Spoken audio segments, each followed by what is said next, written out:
Koreans.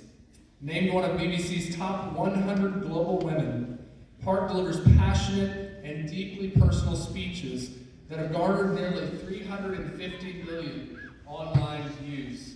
Would you please join me in giving a large Hannibal Grange University welcome to Yeonmi Park.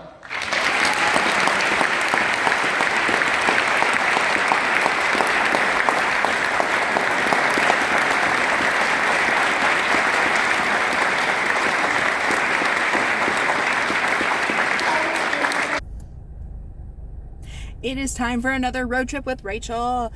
This time we actually are back at my work. Like I've said before, I work for a university. You can see like part of my t-shirt on the camera, but we actually had Yeonmi Park was here. So if you follow any TED Talks or anything like that, you'll know that she's a speaker. She is a North Korean defector, and she is now here in the United States. She came over here in 2014, and she has recently become a United States citizen as of last year.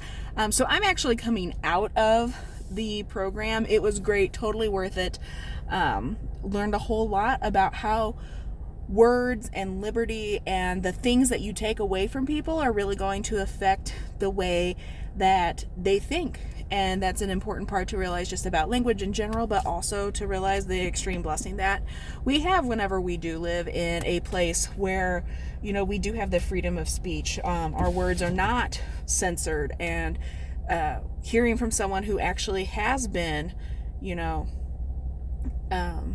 where they've really, you know, faced like true persecution of just because of who like your great grandfather was and how you're treated, and that she talked about like how you can't wear blue jeans in North Korea, that it is that because blue jeans come from America, like that's a sign of rebellion, so like you can be executed for wearing blue jeans. Like no, like we would never think of that here. And just the idea that's how repressive, or I guess suppressive would be the right word, how bad it is in other places, and that her greatest fear that she sees is the fact that, you know, us as a nation, like we're headed in that direction in some ways, which this isn't a political statement. It's just simply like me talking about like what I just came from and what I got to hear.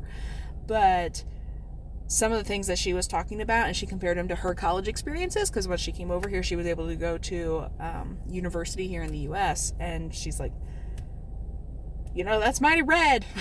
that's mighty red that you're talking about communism and socialism, and that's why it's important that, you know, when we're talking about the ideas of how we should be structuring our economy and how we should be structuring our society, that we're having the conversation as well about what does it mean to be a communist country? What does it mean to be a socialistic country? What does it mean to be a free society and a capitalistic country the way the United States is?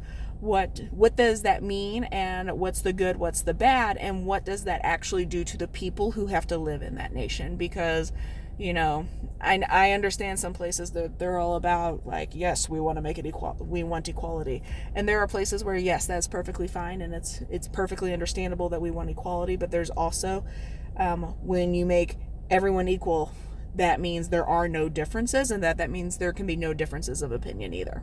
So there are going to be consequences for that. But overall, it was a great evening. I would highly recommend, if you get the chance to ever hear her speak, you should listen to it. I personally really like to follow Socrates in the City. So they're based out of New York, which is where Yeonmi Park actually lives.